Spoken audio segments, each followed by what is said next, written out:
Excellent, good. So Sue Bright, I just want to add my own thanks, particularly to UNSW, who have enabled me to come out here for a few weeks, and it's a great opportunity to be here, and also to meet Craig Rusak, who probably many of you know already. But Craig and I have written together on this topic without ever having met each other, so it's been good to actually meet up with Craig while I'm here. And what I see my session as being about is really just setting the scene for the conversations that are going to happen later this morning. And the topic that was put on the programme, the heading that partly I was allocated but also I chose, was to call this about green leases and international best practice. And the problem with calling it that is that the label green leases can mean all things to all people, and it can also be a bit of a turn-off. It is, however, a rather convenient shorthand way of trying to encapsulate what it is that we're after. So this is really what I'm more interested in calling them, but it's not a very catchy phrase to use. So really what we're looking at is how leases can support and promote better environmental performance. And we call them green leases, but throughout today, whenever anyone's using that phrase green leases, this is really what we're trying to get at. Not some pre-packaged idea of what the content of this must look like, but just looking at the whole leasing process and the leasing structure to see ways in which it could be amended and improved to enable better environmental performance of the commercial built environment. And my focus, I'm a lawyer, my focus is very much on the lease itself, on the contractual document that's entered into right at the start of the relationship between the parties. And this is a really important document because it sets the parameters of what can and cannot be done during the whole leasehold relationship. And I know that many of you aren't lawyers here, and the idea of a lease and a contractual document just makes your eyes glaze over, and indeed it makes many lawyers' eyes glaze over as well, and students' eyes. But it is a terribly important part of the process. Today I know the City of Sydney want us to think not only about the leasehold document, but also the whole process of leasing. So it's not just the contractual document, but it's also the lead up to that and how it's implemented in practice and the whole relationship going forward. But I think my role is partly to say don't forget the contractual document, don't forget the lease, because it sets the scene and it's terribly important. The second point I want to make by way of a general introduction is in relation to challenges and opportunities. Why do we look at tenanted space? Why aren't we just looking at the commercial built environment? Why focus on leases? Why focus on tenanted space? And obviously a very simplistic illustration of the problems in relation to my own home. So even though I live in the UK where the sun never shines, we decided to put PV panels on our roof. And because we own our house, the only challenge for us, apart from paying up vast amounts of money to pay for the panels, was ensuring that it was allowed within the planning rules because we lived in a conservation area. But it was for us to decide whether spending that amount of money was worth it and whether the payback was worth it. Now, as soon as you introduce the idea of leases and tenants, it becomes just much more complicated because the question of who pays for it and where does the payback go is by no means straightforward then. But also the lease itself may prohibit it. It may be that it's not allowed under the terms of the lease to put the PV panels on the roof. So leases just make everything much more complicated. If you've got commercial premises that are multi-tenanted, then you've got lots of shared spaces within the building. You have different energy supply arrangements perhaps for them, different letting arrangements for them, different priorities of the different occupiers. So that's why we do need to particularly focus on leases. Now, many of you work within the CBD. And your focus may be on the very nice, smart buildings that there are around. And a lot of the conversations that happen in this sector are concerned with new build, standards of refurbishment, design. They're about neighbours ratings here. But this is actually only a small proportion of the total stock for the commercial property market. And although I realise that the focus of many of the discussions perhaps later might be on the kind of properties that you get in CBD, there is a much bigger conversation that needs to be had that incorporates a larger range of stock as well. So it's not just buildings such as 1 Blythe Street that matter, but it's buildings that are old and leaky that need refurbishment that we also need to address. And I think that the conversation needs to move beyond new green build to look at how we deal with existing stock as well. Another one of the challenges is in relation to the number of stakeholders there are in the process. And there are lots of different people involved in using commercial tenanted space. And we all wear different hats. And most of those hats that are shown on my slide, with the exception of the users of the space, although to some extent we're users of space today. So I guess all of these hats are represented here today around the room. And one of the challenges is for us to break out of the little hat that we wear and to look at things from another perspective. And indeed, that's what you're going to be doing later. When we have our breakout groups, you are going to be asked to wear a hat, which is not necessarily the hat that you would normally wear, and to think about the challenges from that perspective.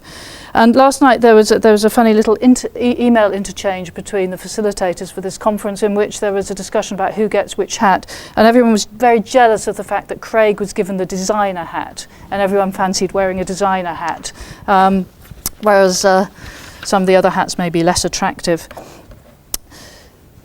Challenges. The next challenge is the lease itself. Okay, as I say, many people see this as rather boring and switch off instantly as soon as you talk about leases, but it is very important. And the major challenge with leases that's most often talked about is the split incentive. The split incentive whereby it's the landlord who's responsible for the plant and equipment and the tenant who has to pay the energy costs, and that makes the question of financing any upgrades and so on very difficult. And I'm going to talk a bit more about that later on. But I just really at this stage want to say that all of these things are actually very important, and they all make the challenge of doing something to the tenanted built environment rather difficult. And I just mentioned two very briefly, these two. That traditionally, the relationship between landlords and tenants hasn't always been a cosy and supportive one. There's often quite a lot of conflict there. There's distrust, there's suspicion about cost, there's suspicion about who's trying to make money out of who's not looking after whose interest. And if anything is going to be done about improving the environmental performance of the built environment, that has to change. And that, I think, is a very big challenge that's often neglected. How do you move from this kind of adversarial, distrustful approach to a much more cooperative relationship between the parties, where people are all kind of rowing together, trying to achieve the same thing?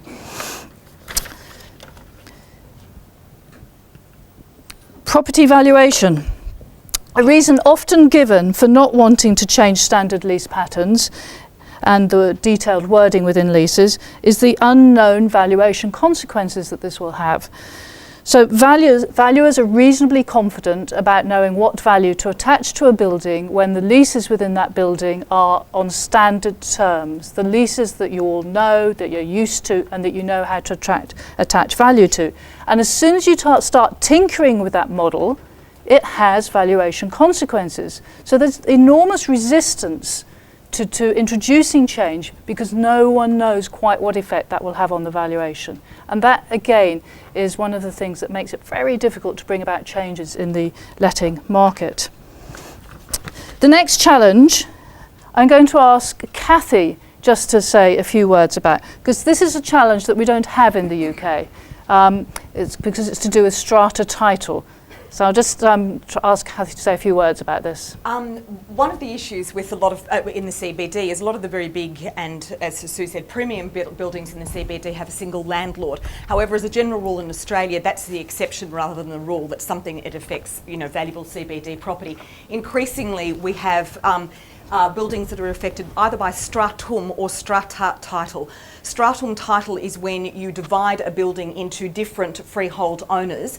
It's to avoid Mrs. Smith in Unit B up the top telling the commercial tenants down the bottom where they can put their signs. So it's hard to go into too much detail here, but large buildings will often have a commercial podium down the bottom and then they'll have a tower. you do a stratum subdivision. So they are literally, it's imagine you had a row of terraces and you've turned them upside down or sideways like that.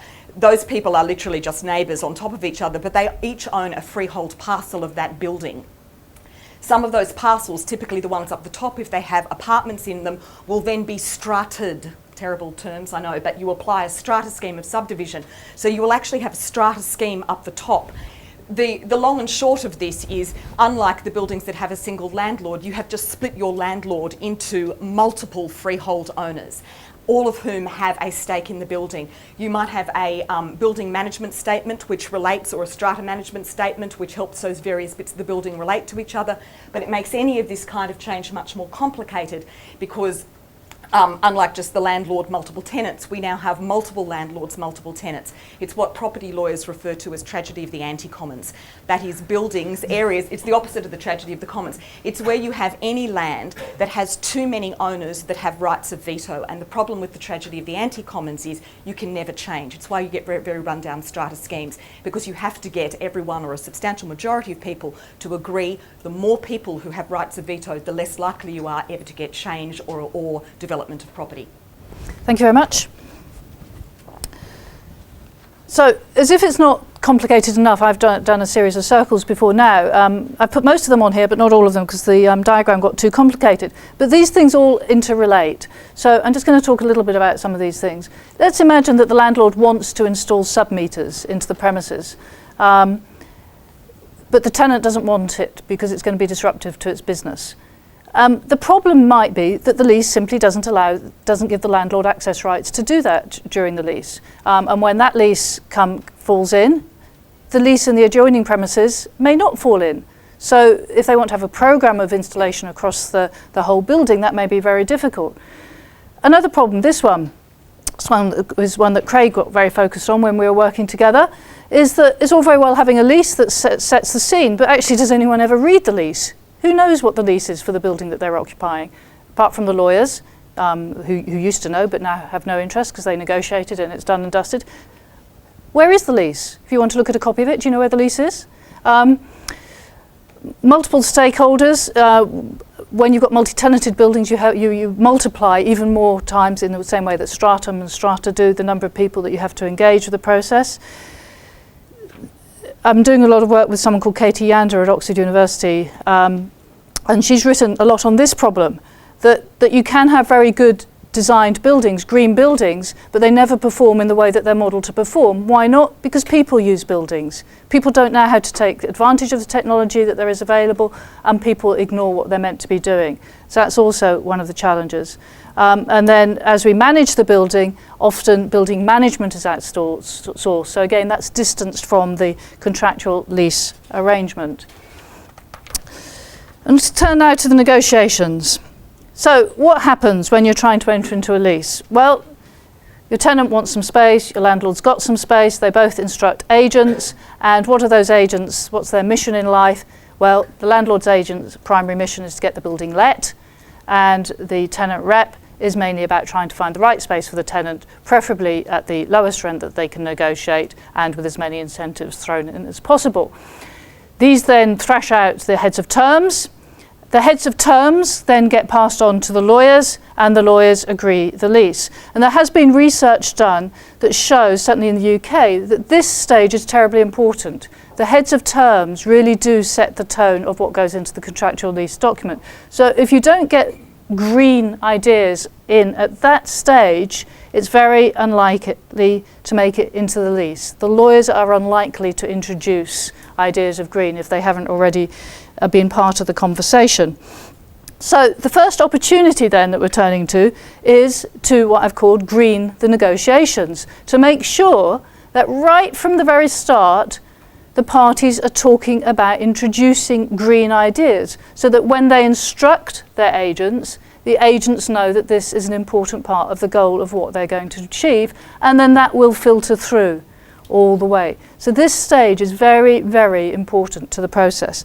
There's on the internet, there's a news item from America where the Northwest Energy Efficiency Alliance moved into a building in Portland in the USA, and it tells a story about they, as tenants, really wanted to have environmentally sensitive arrangements. They wanted to have a green lease. So they instructed their brokers, and their brokers only introduced them to landlords who were sympathetic to this goal. And it was reinforced throughout the process that this was very important to what the tenants were trying to do, and they ended up signing a green lease. So that's the first opportunity, is to green the negotiation process. The next opportunity is to find new ways of bringing people together, new ways of engaging people. Again, there's been research done by a team at Cardiff University that shows that as soon as you get people having conversations and talking to one another about environmental issues, things begin to change. So it's very important to find ways of bringing people on board, to understand the psychology and behaviour, the way that people behave, the way that organisations behave. Think about new ways of introducing it into the conversations within the built environment.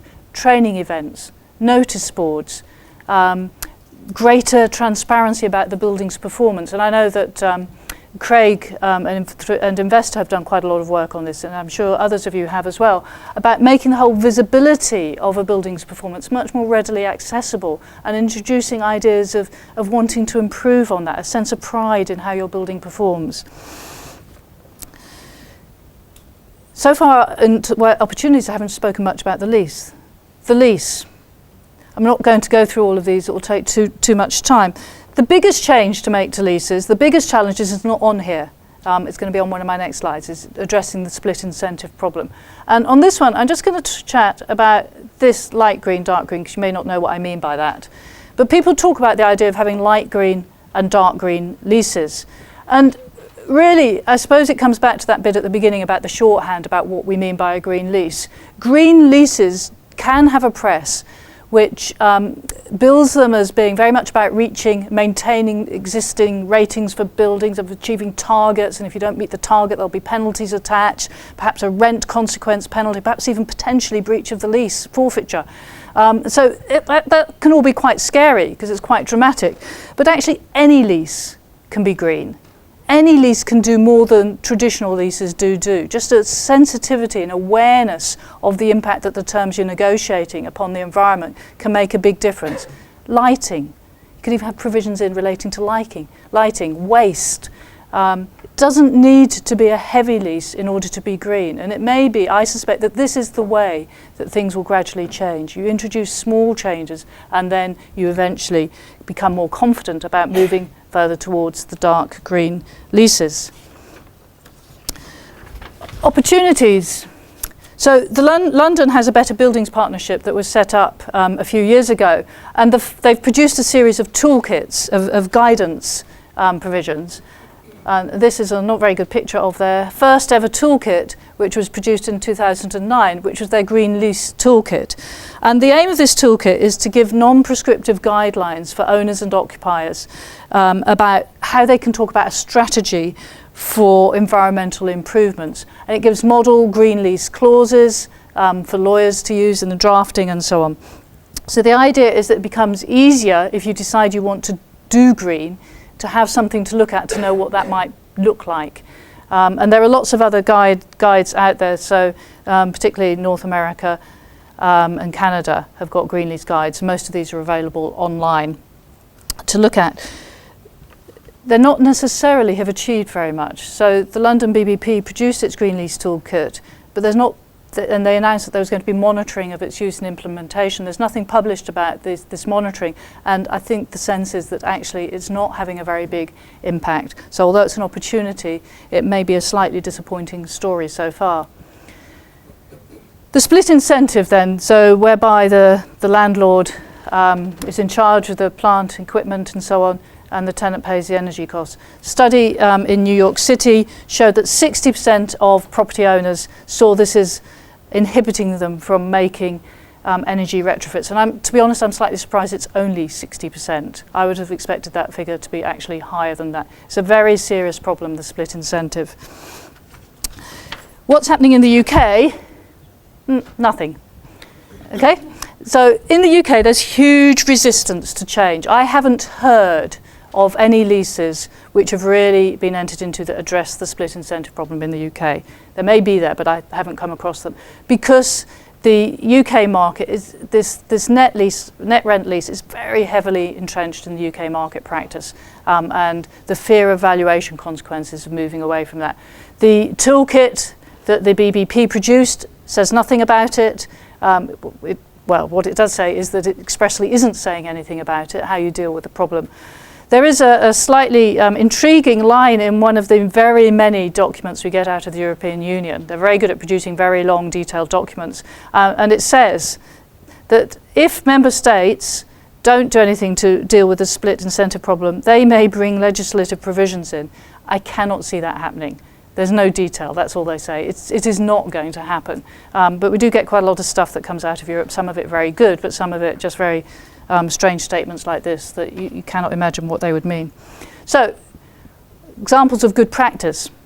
If you look on the Plan NYC, the New York City website, you will see what they have agreed in the way of an energy-aligned lease. And this is a way of addressing the split incentive problem. It's a really good website. So I'm not going to take you through the details of it now. It's essentially a way of enabling the owner to be able to upgrade and for the cost to be passed through to the tenant over a slightly extended payback period.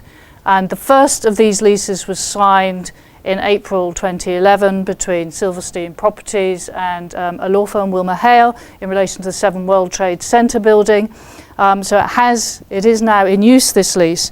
But the website has got a lot of detail on it, and it's got working models to talk you through the finances, which very quickly lose me as a lawyer. I get very lost in the details of it. But that's a really excellent tool. And I know Investor have had a lease along the same kind of lines that they've been using, and that sometimes they've been able to negotiate it, but not always. Doing things outside the lease. This is actually a very attractive option. Because people are very nervous about the valuation consequences and everything in changing leases, there's been much more done about promoting a memorandum of understanding. And certainly in the UK market, there are, I think, very few green leases that have been entered into, and those that have been entered into are what I would call very, very light touch green leases. What is meeting less resistance, I wouldn't say they're popular, meeting less resistance is the idea of using a memorandum of understanding, which is a non-binding agreement that operates outside of the lease, alongside the lease. It can be easily amended because it's not part of the formally agreed lease. And it doesn't need to have penalties and so on attached to it. And certainly a survey was done by a building consultancy firm called Tuffin Ferraby Taylor, and they said that their survey found, it was only a small scale survey, but their survey found that 3% of landlords would consider signing a green lease. 3%. But 37% would consider entering into a memorandum of understanding. So certainly in the UK, I think that where we are developing practice is through using memorandum of understanding. And progress is slow, but it's beginning to happen. This slide I don't really want to say much on. It's just really looking at different ways. If you want to go from where we've traditionally been with nothing to a process where we have green leases, how do you get there? Well, you can rely on the market, which has basically been the UK's approach. You'll have much more idea about the EGO policy than I have. Certainly in the UK, we talk about green leases as having come from Australia, largely, I think, because of the green lease schedule that's referred to in part of the EGO policy. But whether that has rolled out beyond the government sector, you will have much more of an idea about than me. Or the third way of doing it is by regulation. And you often hear people saying, well, if it doesn't change, there will be regulation. I think regulation is terribly difficult to do because traditionally, in relation to policy matters affecting the commercial built environment, the government, and certainly in the UK, doesn't really understand it sufficiently well to regulate it wisely. So I think ideally the best approach is to do it through the marketplace, because the marketplace understands the marketplace, and the risk of regulation is that you get something imposed upon you that's very difficult to implement. So the final few words I want to say before handing on is the key things, I think, for promoting green leases is to have an evangelical person. Okay, I've said here a building operator. This is what people say to me matters most. Someone who really believes in it, someone who goes around chivying people up, getting people engaged, getting people excited. That makes a big difference to the space. Showing it's a win-win opportunity, that it's, improves your comfort of your work environment, a nicer working environment. As we walked in the building this morning, Kathy says, oh, CBD, I'd forgotten. Temperatures will be cooler. I should have brought an extra layer. Big issue there. Raising the temperatures, arguably, well, we'll have a talk about that later on comfort. I'll let Richard talk about comfort. And promoting cooperation. I'm not saying how you do it. I don't know how you promote cooperation, but that's a key part of it. Now, I obviously have been speaking about what's happening a bit in the UK and the States. I'm going to ask Anna Devenis from Dibs Barker to come up now and just join me and talk a little bit about Australia before we finish. We're going to be very cosy in the session because we're sharing a mic. So we're from now we're the best of friends. Okay, so I'm just really going to speak just for a few brief minutes, just to give you a real sort of overview of what's been happening in Australia and what we've seen in practice and sort of questions and queries that we're getting from clients, particularly landlords, but also on the tenant side, in terms of greening leases and sustainability, which in Australia is becoming it's coming more to the forefront in industry discussions, particularly with the carbon pricing mechanism, which is due to commence on the 1st of July this year, which I'm sure we're all aware of. So as Sue had alluded to earlier, the challenge really is to balance the interest of all stakeholders, but predominantly landlords and tenants. Landlords obviously want to pass on as many costs for operating their building to tenants. Tenants obviously want to take advantage and enjoy, all the building has to offer at minimal additional cost. So what we're seeing over the last couple of years, and mainly in the last few months, are some more, sort of sustainability and environmental clauses creeping into our leasing documents. These could range anywhere from one paragraph or could be, 2 pages long. Most of these are really as a result of some of the recent legislative changes. So as of 1 November 2010, we're aware that if you're selling or leasing commercial office space of more than 2,000 square metres, you have to disclose neighbours and energy efficiency ratings to potential purchasers or tenants. There's also a more recent amendment allowing landlords to enter into environmental upgrade agreements, and these are tripartite agreements between council, a landlord and a lender. This came into effect early last year. What this mainly is a mechanism to allow landlords to finance upgrades and retrofits to existing stock, and effectively council is the borrower, and they then repay the loan through additional rates on the property, in a nutshell. And lastly, as I said, the carbon pricing mechanism, which I'll talk a little bit more about now without going into too much detail. Key question, how will the property sector be affected? We're not entirely sure is the answer. There's been a lot of speculation, and broadly speaking, in terms of construction, there's likely to be an increase in cost because of steel, aluminium and glass will become more expensive to produce because they're emission intensive. At the operative level, we're likely to see an increase in energy costs, which hopefully, depending on what the terms of your lease say, landlords will be able to pass on through to tenants. If you want more information, I'd advise you to go to the Property Council of Australia website. They have a lot of information on sustainability, and also have a link to the Allen Group report, which was released last year. And this is a very good report, sort of outlines what the carbon pricing mechanism is all about, how it works, how it may affect the property industry with some worked examples, and some key things to consider going forward. So when greening your lease, as a landlord, the sort of questions you'd probably be asking yourself are, firstly, can energy suppliers pass their costs through to me? And then what is my ability to pass those costs through to my tenants? Key points here are the legal documents. As much as we all hate them, they're there for a reason. So they're your first port of call. You have to identify who is ultimately responsible for the costs, As I said, how can you filter those through? You should also consider, in terms of your leasing and rental arrangements, gross leases where your outgoings have already been factored into your rental. You'll probably find it more difficult to try and capture any increases in energy costs as opposed to net leases, which have more robust outgoings clauses, but again subject to the detail of those clauses. Depends whether you can recover those costs.